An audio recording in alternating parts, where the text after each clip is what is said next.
settlements and gave us false documents.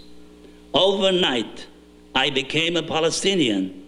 You see, not only Arabs are Palestinians, Jews too.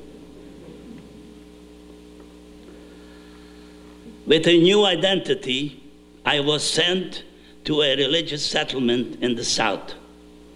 When the British discovered what happened, they declared a curfew in the entire country for 4 days. Thousands of British soldiers and police were searching all over for the escapees. They did not find any one of them. The curfew was lifted and we were able to move freely. A while later, I joined the Haganah, the Jewish underground. On November 30th, 1947, after the UN passed the resolution to partition the land of Israel into 2 states, a Jewish and Arab, with Jerusalem as the international city, I was fully mobilized by the Haganah to protect Jewish neighborhoods in Jerusalem, since the Arabs in Jerusalem began armed assaults on the Jewish commercial center. We were armed at first with clubs because the British did not allow the Jews to use arms. The British did not raise a finger to protect the Jews. They claimed to be neutral, but it was very one-sided neutrality because they actually supported the Arab side.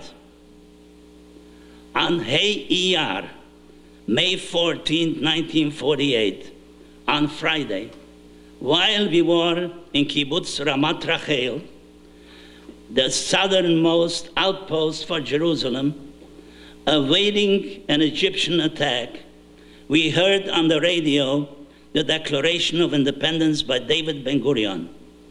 We were in the trenches, held our breath at this historical moment, a moment the Jewish people prayed for and dreamt of for 2,000 years. This moment would have never happened were it not for years of yearning, praying, and hard labor of pioneers. The Zionist movement built villages, towns, and cities, making a desolate country once again into a flourishing land, as well as the revelation of the ability of Jewish national survival and self-defense. We had a secret weapon called General Ein Brera, General, there is no alternative, which means we had a unique fighting spirit. We knew that we were fighting not only for our platoon and for Kibbutz Ramat Rachel, which was named after our matriarch, Rachel. We knew that this position was a matter of life and death for Jerusalem and the future of the Jewish people. We survivors knew that this was the last place on this planet we Jews had. If we lost, there would be no future for the Jewish people. Especially we survivors of the Holocaust were ready to give our lives for our people and for Israel. We survivors were among the daring fighters. That's why out of 6,000 casualties during the War of Liberation, 1,500 were Holocaust survivors. Our morale was very high.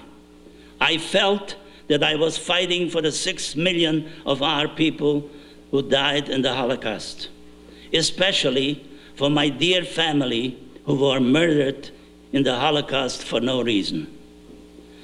2 miracles happened to us after the Shoah, the establishment of the State of Israel and the revival of the Holocaust survivors. Those of us who did not die in the Holocaust or shortly after liberation gathered strength little by little. But with this, our tragedy did not come to an end. The tragedy only deepened because only then did we realize the enormity of our losses. Since the liberation, we survivors applied ourselves to the revitalization of the dry bones that the rabbi spoke about before. We rebuilt our lives, established new families, and forged new links in the golden chain of the Jewish people. I call the children of the Holocaust survivors, the first, second, and third generation, the miracle children. In Israel, there are two primary points of the electricity pulsing with spiritual, emotional, psychological, and national current. They are the Kotel, the Western Wall of the Holy Temple in Jerusalem, and Yad Vashem, the Holocaust Memorial Museum for the Holocaust Martyrs. Both of these sites mark terrible tragedies and defeats of the Jewish people.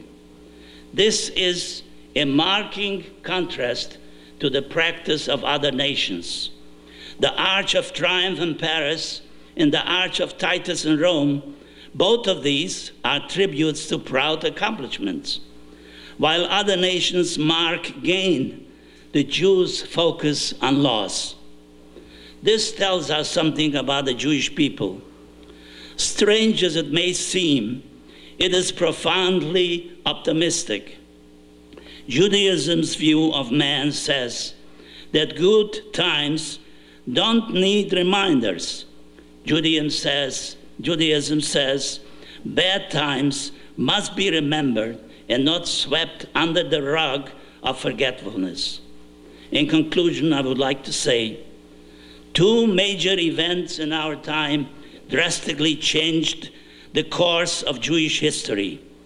The Holocaust, the destruction of European Jewry with its rich cultural and spiritual creations, and the restoration of Jewish independence in the land of Israel, and Kibbutz Galuyot, the ingathering of the exiles after 2,000 years.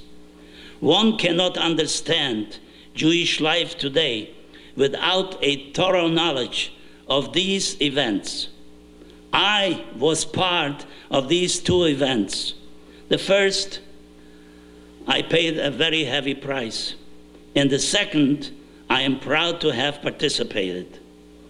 In Auschwitz and other concentration camps, the Germans had a slogan, Arbeit macht frei, which means labor will get you free. And we say, survivors say, Am Yisrael Chai, the Jewish people go on living. Thank you.